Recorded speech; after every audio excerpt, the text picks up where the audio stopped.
আসসালামু আলাইকুম। আমন্ত্রণ জানাচ্ছি 52 ওয়ার্ল্ডে। ইসরায়েলের রাজধানী তেল আবিব লক্ষ্য করে আবারও রকেট হামলা চালিয়েছে ফিলিস্তিনি স্বাধীনতাকামী গোষ্ঠী হামাস। বিগত 4 মাসের মধ্যে ইসরায়েলে হামাসের এ ধরনের হামলা এই প্রথম। হামাস ও ইসরায়েলি প্রতিরক্ষা বাহিনী আইডিএফ গতকাল রোববারের এই হামলার বিষয়টি নিশ্চিত করেছে। সামাজিক যোগাযোগ মাধ্যম এক্সে শেয়ার করা এক টুইটে আইডিএফ হামাসের রকেট হামলার ভিডিও ফুটেজ প্রকাশ করেছে। এছাড়া আইডিএফ দাবি করেছে তারা গাজা থেকে আগত এক ঝাঁক রকেটের মধ্য থেকে 8টি রকেট ঠেকিয়ে দিয়েছে। তবে হামাস কতগুলো রকেট নিক্ষেপ করেছিল সে বিষয়ে কোনো তথ্য দেয়নি। আইডিএফ এক্সে শেয়ার করা টুইটে বলেছে, রাফা থেকে মধ্য ইসরায়েলে তেল আবিবের দিকে এক ঝাঁক রকেট দিয়ে হামলা চালানো হয়েছিল। রকেট হামলার ভিডিওকে ইঙ্গিত করে আইডিএফ আরও বলেছে, রোববার সকালে কারেন শালম ক্রসিং দিয়ে গাজায় মানবিক সাহায্য যাচ্ছিল এবং এখন মধ্য ইসরায়েলে রকেট ছোড়া হয়েছে। ইন্টারনেট দুনিয়ায় ছড়িয়ে পড়া ফুটেজগুলো থেকে দেখা গেছে এই হামলার ফলে তেল আবিব এলাকায় ক্ষয়ক্ষতি হয়েছে। এছাড়াও এই হামলায় অন্তত একটি আবাসিক বাড়ি ধ্বংস হয়েছে। আইডিএফ জানিয়েছে এই রকেটগুলো রাফা মিশর সীমান্ত সংলগ্ন এলাকা থেকে উৎক্ষেপণ করা হয়েছে বলে জানা গেছে। উল্লেখ্য, আইডিএফ রাফাহেই হামাসের বিরুদ্ধে বড় আকারের সামরিক অভিযান পরিচালনা করছে। এদিকে এই রকেট হামলার দায় স্বীকার করেছে ফিলিস্তিনি গোষ্ঠীর সামরিক শাখা ইজ্জুদ্দিন আল কাসাম ব্রিগেড। এক বিবৃতিতে আল কাসাম ব্রিগেড বলেছে, এই হামলা গাজায় বেসামরিক নাগরিকদের বিরুদ্ধে ইহুদিবাদী রাষ্ট্রের গণহত্যার প্রতিক্রিয়ায় চালানো হয়েছে। এদিকে ইসরায়েলি গোয়েন্দা সংস্থা মোসাদের সাবেক প্রধান দানি ইয়াতম বলেছেন, হামাসের বিরুদ্ধে ইসরায়েল তার লক্ষ্য অর্জন করতে পারবে না। সোজা কথায় বললে যে চূড়ান্ত বিজয়ের কথা ইসরায়েল বলে তা অর্জিত হবে না। একই সঙ্গে গাজায় হামাসের হাতে বন্দী ইসরায়েলি জিম্মিদের মুক্তির সময় দ্রুত ফুরিয়ে যাচ্ছে। ইসরায়েলি সম্প্রচার মাধ্যম চ্যানেল 13কে দেওয়া এক সাক্ষাৎকারে এই কথা বলেছেন দানি ইয়াতম। চ্যানেলটির বরাত দিয়ে লেবানিজ সংবাদ মাধ্যম আল মায়াদিনের প্রতিবেদন থেকে এ তথ্য জানা গেছে। সাক্ষাৎকারে সাবেক এই গোয়েন্দা প্রধান জোর দিয়ে বলেন, হামাস প্রতিনিয়ত সাফল্য অর্জন করছে। এই অবস্থায় তিনি ইসরায়েলি অবস্থান থেকে কিছুটা ছাড় দিয়ে জিম্মিদের ফিরিয়ে আনতে যা যা প্রয়োজন সবকিছু করতে প্রস্তুত। জিম্মিদের ফিরিয়ে আনা ইসরায়েল সরকারের সর্বোচ্চ প্রাধান্য হওয়া উচিত উল্লেখ করে দানি ইয়াতম আরও বলেন, এটি ছাড়া ইসরায়েল সরকারকে যুদ্ধ বন্ধ করতে আর কোনো বিষয়ই সেই অর্থে চাপ দিতে পারবে না। মোসাদের সাবেক এই প্রধান আরও বলেন, ইসরায়েল তার লক্ষ্য অর্জনে ব্যর্থ হবে এবং গাজা যেমন আছে তেমনই থাকবে। দানি ইয়াতম আরও বলেন, এমনকি যদি ইসরায়েলি বাহিনী আরও কয়েক মাস গাজায় অবস্থান করে এর স্থলভাগ ও টানেলগুলোতে যুদ্ধ চালিয়ে যায়, তবু তারা হামাস যোদ্ধাদের বেশিরভাগকেও হত্যা করতে সক্ষম হবে না। এমনকি ইসরায়েলি প্রতিরক্ষা বাহিনী গাজায় হামাসের অবকাঠামো বা লোকবলের সংখ্যাগরিষ্ঠতা ধ্বংস করতেও ব্যর্থ হবে। মোসাদের সাবেক এই প্রধান বলেন, হামাস আজ থেকে 233 দিন আগে অপারেশন আল-আকসা ফ্লাড পরিচালনা করার পরও তেল আবিব লক্ষ্য করে রকেট ছড়ছে। আমি এতে বিস্মিত হইনি, কারণ সবাই জানে যে হামাস এখনও এই ধরনের রকেট হামলা চালানোর ক্ষমতা রাখে। একই বিষয়ে ইসরায়েলি প্রতিরক্ষা বাহিনীর সাবেক মেজর জেনারেল মাতান ভিলাই বলেন, হামাস ইসরায়েলের মধ্যাঞ্চল লক্ষ্য করে হামলা চালিয়ে নিশ্চিত করেছে যে তারা এখনও সক্রিয় রয়েছে। এ সময় তিনি বলেন, হামাসকে ধ্বংস করার আলোচনা আসলে ফাঁকা বলি বা বাগাড়ম্বর, যা ইসরায়েলে ব্যাপকভাবে আলোচনা করা হয়। এদিকে জাতিসংঘের শীর্ষ আদালত আইসিজের রায়ের পর ইসরায়েলি সেনাবাহিনী গাজা উপত্যকার সর্বদক্ষিণের মিশর সীমান্তবর্তী শহর রাফা থেকে পিছু হটেছে বলে স্থানীয় গণমাধ্যমে দাবি করা হয়েছে। তুর্কি সংবাদ মাধ্যম আনাদোলু এজেন্সির প্রতিবেদনে বলা হয়েছে, রবিবার স্থানীয় গণমাধ্যমের খবরে বলা হয়, ইসরায়েলি সেনাবাহিনী দক্ষিণ গাজা উপত্যকার রাফা থেকে তাদের বাহিনীকে পিছিয়ে দিয়েছে। এতে বলা হয়, ইয়দিয়ত অহরনত পত্রিকা দাবি করেছে যে ইসরায়েলি সেনাবাহিনী রাফা শহর থেকে তাদের গিভাতি ব্রিগেড প্রত্যাহার করেছে। এর আগে শুক্রবার আইসিজে ইসরায়েলকে রাফায় সামরিক অভিযান বন্ধ করার নির্দেশ দেয়। একই সাথে রাফা ক্রসিং খুলে দেওয়ার এবং আন্তর্জাতিক ফ্যাক্ট ফাইন্ডিং মিশনকে প্রবেশের অনুমতি দেওয়ার নির্দেশ দিয়েছে সংগঠনটি।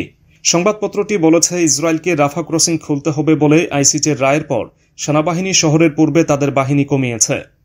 এদিকে ইসরায়েলি সেনাবাহিনীর পক্ষ থেকে এই দাবির কোনো নিশ্চয়তা পাওয়া যায়নি বলেও প্রতিবেদনে জানানো হয়েছে।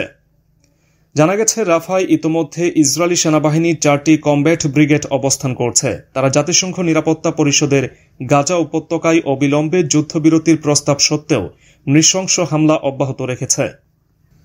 অন্যদিকে ফিলিস্তিনের অবরুদ্ধ গাজা উপত্যকায় যুদ্ধবিরতির জন্য ঘরে বাইরে ইসরায়েলের উপর চাপ বাড়ছে। গাজায় গণহত্যা বন্ধে দেশে দেশে বিক্ষোভের পাশাপাশি ইসরায়েলের অভ্যন্তর জিম্মিদের নিরাপদে ফেরানোর দাবি জোরালো হচ্ছে। জিম্মিদের ফেরানোর দাবিতে বিভিন্ন বিক্ষোভ থেকে সরকার বিরোধী নানা স্লোগান দিচ্ছেন বিক্ষোভকারীরা। সামাজিক যোগাযোগ মাধ্যম এক্সে দেওয়া এক পোস্টে এই ইস্যুতে সরকারের অবস্থানের কঠোর সমালোচনা করেছেন ইসরায়েলের বিরোধী দলীয় নেতা ইয়ার লাপিদ। তিনি বলেছেন, প্রধানমন্ত্রী বেনিয়ামিন নেতানিয়াহু এবং তার সাঙ্গপাঙ্গরা তাদের নিজেদের রাজনীতি টিকিয়ে রাখা নিয়ে ব্যস্ত। চলতি মাসের শুরুর দিকে ইয়ার লাপিদ বলেছিলেন, গাজায় প্রতিদিন ইসরায়েলি সেনাদের হত্যা করা হচ্ছে আর ইসরায়েলের মন্ত্রিসভার সদস্যরা টেলিভিশনে নিজেদের মধ্যে লড়াই করছেন। এই মন্ত্রিসভা বিচ্ছিন্ন ও অকার্যকর। নেতানিয়াহু প্রশাসন তাদের নিয়ন্ত্রণ হারিয়েছে। যুক্তরাষ্ট্রের সঙ্গে সম্পর্ক ভেঙে পড়ছে। মধ্যবিত্তরা ব্যাপক চাপে পড়ছে। এবারে ঘূর্ণিঝড় রেমালের খবর।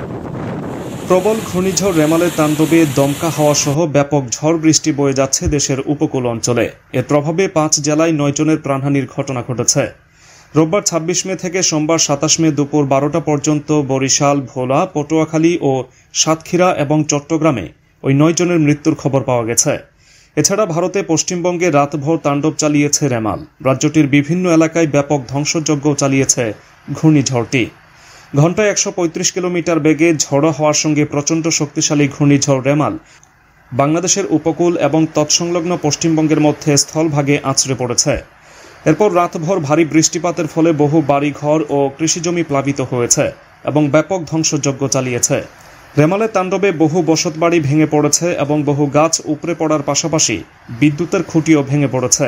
এছাড়া ঘূর্ণিঝড়ের কারণে বিস্তীর্ণ উপকূলরেখা বরাবর ভারী বৃষ্টি হয়েছে এবং ক্রমবর্ধমান ঢেউ মাছ ধরার বহু নৌকাকে ভাসিয়ে নিয়েছে এবং নিচু এলাকায় ঘরবাড়ি এবং কৃষিজমি প্লাবিত হয়েছে। বাংলাদেশের সবচেয়ে সাতক্ষীরা জেলার উপকূলীয় এলাকায় ব্যাপক তাণ্ডব চালিয়েছে ঘূর্ণিঝড় রেমাল। এদিকে এবারও ঢাল হয়ে খুলনা অঞ্চলকে আরও ভয়ানক ক্ষয়ক্ষতির হাত থেকে রক্ষা করেছে সুন্দরবন। বাতাসের গতিবেগ অনেকটাই কমিয়ে দিয়েছে এ বন। রোববার রাতে সাতক্ষীরা উপকূলের বুড়িগোয়ালিনী এলাকায় থেকে এক সাংবাদিক জানান, ঘূর্ণিঝড় রেমাল জেলা জুড়ে ব্যাপক তাণ্ডব চালিয়েছে। অনেক গাছপালা উপড়ে গেছে। রোববার রাতে সাতক্ষীরা উপকূলের বুড়িগোয়ালিনী এলাকায় থেকে এক সাংবাদিক জানান, ঘূর্ণিঝড় রেমাল জেলা জুড়ে ব্যাপক তাণ্ডব চালিয়েছে। অনেক গাছপালা উপড়ে গেছে। জোয়ারে মাছের ঘের ভেসে গেছে। তবে সুন্দরবন এবারও রক্ষা করেছে। বাতাসের গতিবেগ অনেক কমিয়ে দিয়েছে। তবে এর প্রভাবে সুন্দরবনের বিভিন্ন এলাকা 7 থেকে 10 ফুট পর্যন্ত পানির নিচে তলিয়ে গেছে। এতে বন্যপ্রাণীর বড় ধরনের ক্ষতির আশঙ্কা করছে বন বিভাগ। রোববার 26 মে দুপুরের পর থেকে সুন্দরবনে পানির চাপ বাড়তে থাকে। বিকেল নাগাদ সুন্দরবনের বিভিন্ন এলাকায় 7 থেকে 10 ফুট পর্যন্ত পানির নিচে নিমজ্জিত হয়ে যায়। বিশেষ করে কটকা, কচিখালী, নীলকমল, মান্দারবাড়ি, হলদিবুনিয়া এলাকায় সবথেকে বেশি পানির নিচে নিমজ্জিত হয়েছে। এসব এলাকায় হরিণ, বানর, শূকর সহ বিভিন্ন বন্যপ্রাণীর অভয়ারণ্য। পানিতে নিমজ্জিত থাকায় এসব প্রাণীরা ক্ষতিগ্রস্ত হতে পারে বলে আশঙ্কা করছে বন বিভাগ। তবে গাছপালার খুব বেশি ক্ষতি হয়নি। সাতক্ষীরা জেলা জলবায়ু পরিষদের সদস্য সচিব ও পরিবেশবিদ অধ্যক্ষ আশেকি ইলাহি বলেন, সুন্দরবন আমাদের উপকূলকে ঠিক মায়ের মতন বুকে আগলে রাখছে। ঝড়ের সময় সে নিজে ক্ষত বিক্ষত হলেও উপকূলে তেমন ক্ষতি হতে দেয় না। তিনি বলেন, সাতক্ষীরা উপকূলের জন্য সুন্দরবন যেন একটি দেয়াল। সুন্দরবনের জন্যই প্রতি বছর বড় ধরনের প্রাকৃতিক দুর্যোগ থেকে রক্ষা পায় সাতক্ষীরা উপকূল।